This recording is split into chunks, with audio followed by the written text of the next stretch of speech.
Hello, magandang araw po sa ating lahat. Ngayon naman po ang pag-usapan natin ay itong si Pastor Kibuloy. Anong tungkol sa kanya? Ito pong ginawang pagpapaaresto or paglalabas ng warrant of arrest ng Korte, ng Senado. Ilang warrant of arrests ang meron? Ilang ahensya ang gustong mag-aresto? Pero nasaan si Kibuloy? Hindi ba kita? Nasaan kaya? Ang tanong mga kababayan, bakit ayaw magpa-aresto? Bago pa man lumabas ang aresto, nirequest siya na sagutin. Diba pinadalhan siya ng sulat, nire-request, iniimbitahan na pumunta sa Senado para sagutin yung mga akusasyon sa kanya. Hindi naman siya ikukulong at hindi naman siya hinusgahan. Tinawag siya, inimbitahan siya para sagutin yung mga katanungan. Hindi sumipot. At kung ano-ano mga out of this world na mga demands ang isinagot sa Senado. Ininsulto pa. Ininsulto ang Senado. Ininsulto ang Pangulo at First Lady. Ininsulto yung buong government. Buong gobyerno ng Pilipinas.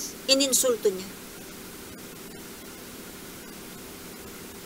Tapos ngayon,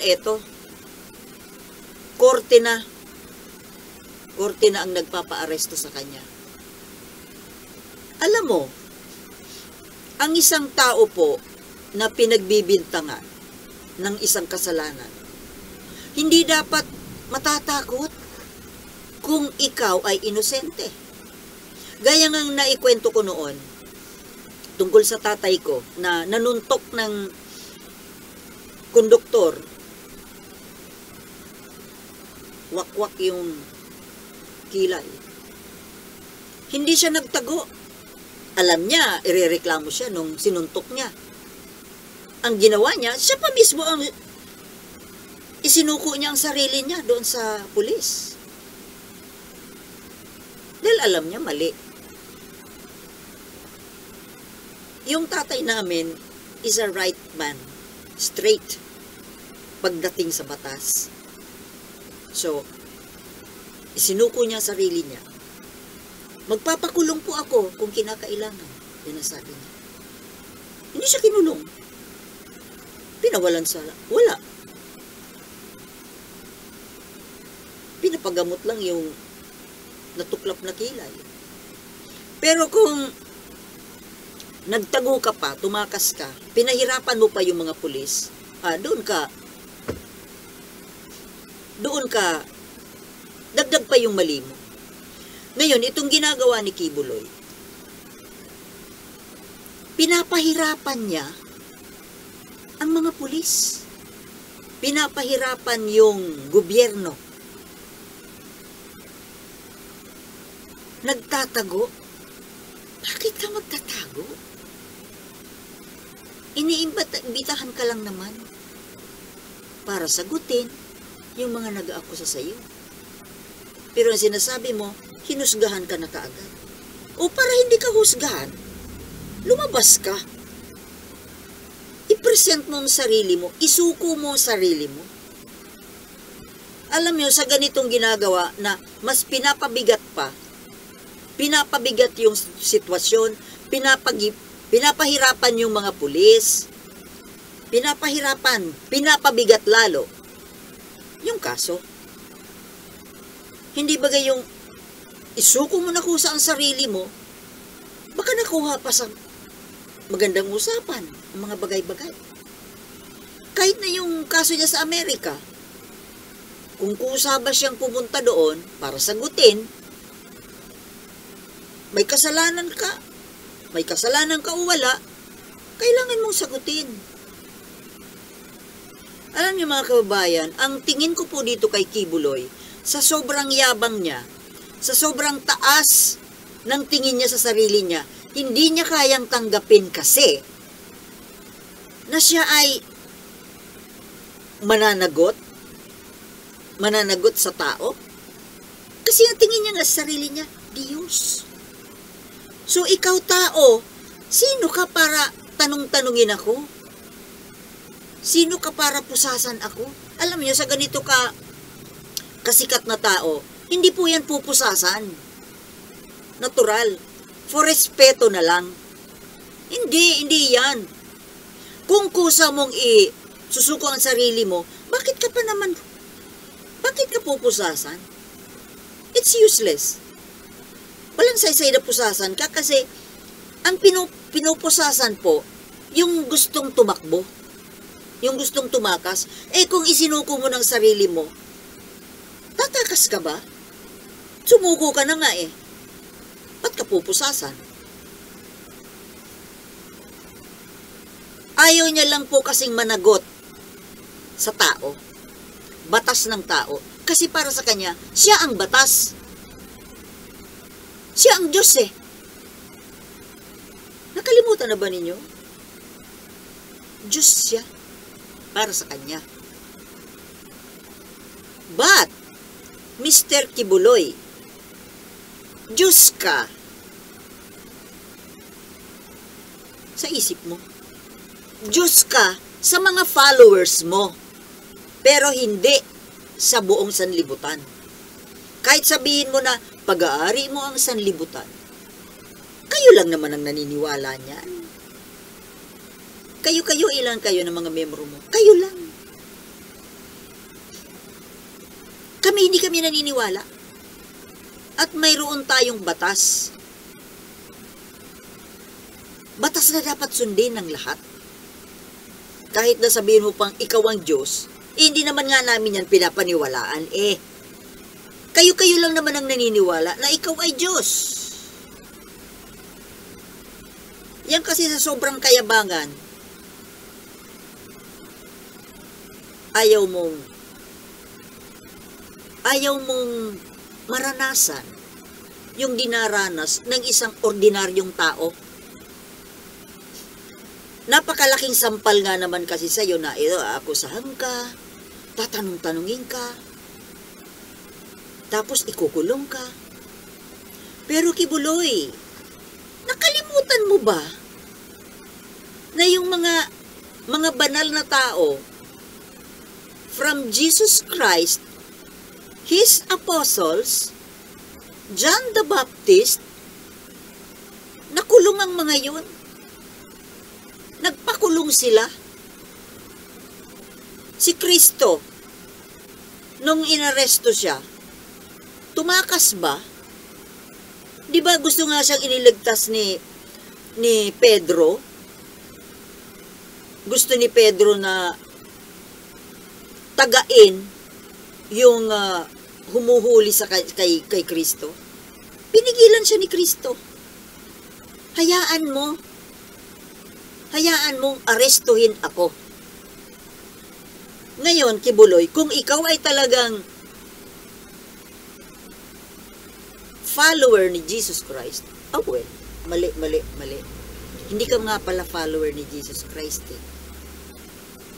Kasi ikaw mismo ay kagaya ni Christ, according to you, appointed Son of God. Si Christ tunay na Son of God, pero ikaw appointed. Ibig sabihin, appointed, hindi naman tunay. Hindi ka dugo. Parang adopted. Di ba? Adopted lang. Hindi naman talaga. Kaya, dapat sana, kung talagang Christian belief ang itinuturo mo sa mga tao mo, sa mga followers mo, dapat alam mo kung ano ang nangyari kay Kristo. Hinayaan niya na arestuhin siya, hinayaan niyang litisin siya, Hinayaan niya. Tanggapin niya. Tinanggap niya yung parusa. Kahit na alam natin na hindi naman talaga siya guilty. Ikaw nga guilty dyan eh. Ay, teka. Bakit ko ba hinuhusgahan? Hindi pa naman pala napapatunayang guilty, di ba? Ba't ko hinuhusgahan? Kaya nga, lumabas ka, patunayan mo na hindi ka guilty. Ba't ka nagtatago?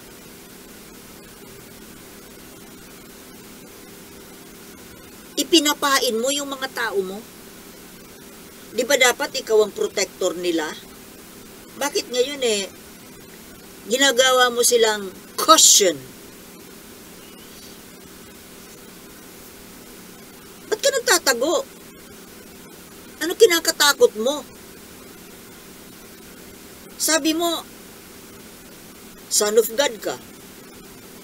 Kung talagang Son of God ka dapat maniniwala ka na hindi ka mapapahama.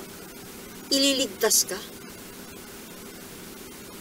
O natatakot ka na kasi yung nangyari kay Kristo, hinayaan ng Diyos Ama na matuloy yung pagkamatay niya sa krus, yung pagpako sa kanya sa krus, hinayaan niya. Kasi yun ang kagustuhan ng kanyang ama. Pero ikaw, nagtatago ka. Alam mo, yung ginagawa mo, Kibuloy, yan ba ang gusto mong ituro sa mga followers mo? Ang magtago? Ang bastusin ang korte, ang batas? Pangbabastos yan sa batas, ha? Dapat ipakita mo, Kibuloy, na ikaw ay isang law-abiding citizen. Para gayahin ka ng mga tao mo. Buti pa yung mga tao mo sumuko. Busa kusang sumuko. Or inutusan mong sumuko. Para at least gumaan-gaan, mayroon man lang achievement yung mga pulis. Natural, lahat na nangyayari dyan, lahat na kilos ninyo, galing sa'yo yan. Butos mo yun O kayo na lang. Sumuko kayo. Basta ako magtatago. Hindi ko matatanggap. Mataas ako Hindi ko matatanggap na gaganon-ganunin lang ako ng isang pangkaraniwang tao na ang kaluluwa ay hawak ko. Di ba? Hawak ko mga kaluluwa nyo. Sino kayo? Sino ko kayo pa? Pare-aresto kayo. Hindi yan para sa akin. Hindi ako bagay dyan. Sa kulungan mabaho. Kasi naman, siguro, igawa si Kibuloy ng espesyal na kulungan. Yung kulungang fit for a king. Yung parang presidential room ng isang hotel. Para bumagay naman sa kanya. Kaya lang, kaliwas po yan doon sa totoong katuruan ng Biblia. Kasi si Kristo, kung talagang ikaw ay follower ni Kristo, katuruan ni Kristo, di ba yun ang pinapalaganap mo? Hindi mo naman yan sariling katuruan Katuruan galing yan sa Biblia.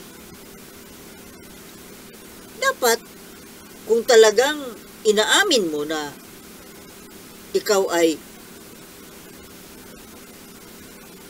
kapatid ni Kristo or bagong Kristo, anak sa labas, ay dapat mong pagdaanan din yung pinagdaanan ni Kristo. Di ba? Marapat lang. Patunayan mo na ikaw ay isang son of God. You have to go through the path where the first Son of God went through. Baka maniwala pa kami sa iyo. Pero higay na gagawa mong ganyan. Gusto mo kasi mag-shortcut. Ayaw mong dumaan doon sa journey to Golgotha. Ang gagawin mo, magtatago ka, shortcut, hinihintay mo na mag-transform ka sa iyong glorified body, tsaka ka aakyat sa langit. Mangyari kaya yun? Glorified body. Paano yan mag-glory? Ang glorified body po, ang ibig sabihin ng glorified body is yung pure, sinless.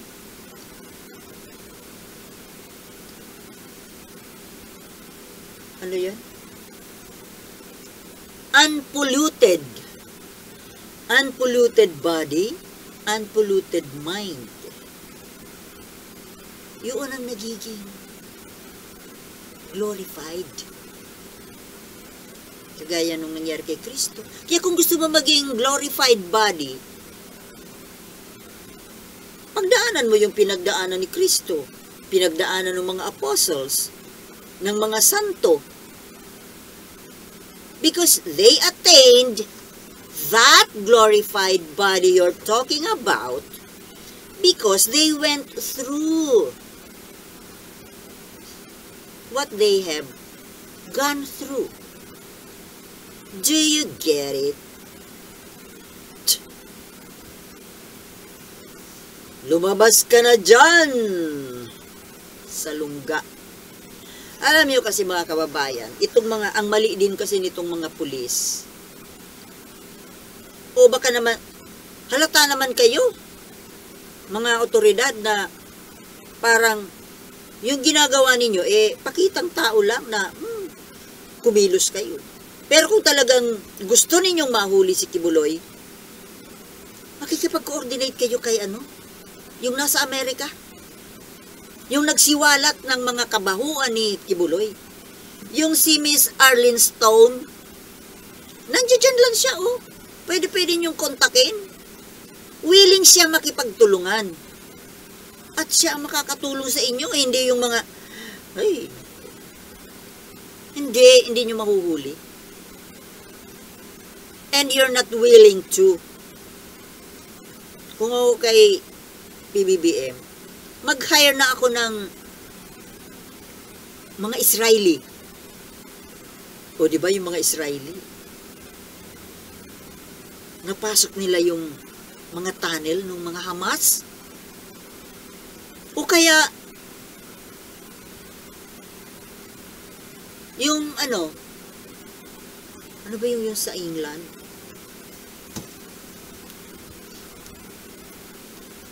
Yung magagaling ang mga detective. Nalimutan ko yung pangalan mo. Isang lugar sa yung pagdating sa mga detective cases, magaling sila. Scotland Yard. Yeah. Scotland Yard agents. Kukuha nila yan. Or, yung mga pumasok doon sa complex, sa compound ni this is Saddam Hussein. Sino ba yun? Yung Al-Qaeda? Sino ba yung Al-Qaeda? Yung pinasok nila yung Bin Laden. Osama Bin Laden. Di ba? Napakadelikadong lugar yun. Nakuha nilang mapasok at nahuli nila si Osama Bin Laden. Ganon sila kagaling. At kasi willing magtrabaho. Pero yung ating mga local authorities, hirap tumaya sa mga yan. Natatalo ng ewan. Sige na mga kababayan. Ewan ko. Antabayan natin kung ano mangyayari dyan sa manhunt for Kibuloy. tingnan natin. Pero, Pangulong BBM, mukhang kayo ang china-challenge ni Kibuloy. Pati ni Duterte. Pakita mo magaling ka. Kailangang mahuli si Kibuloy at mapanagot. And also, the Dutertes. Okay? Hanggang dito na lamang po mga kababayan, at tandaan po natin, mahalin ang ating bayan. Dahil ito lamang po ang nag-iisa nating tahanan. Thank you for watching and see you in my next vlog. Peace.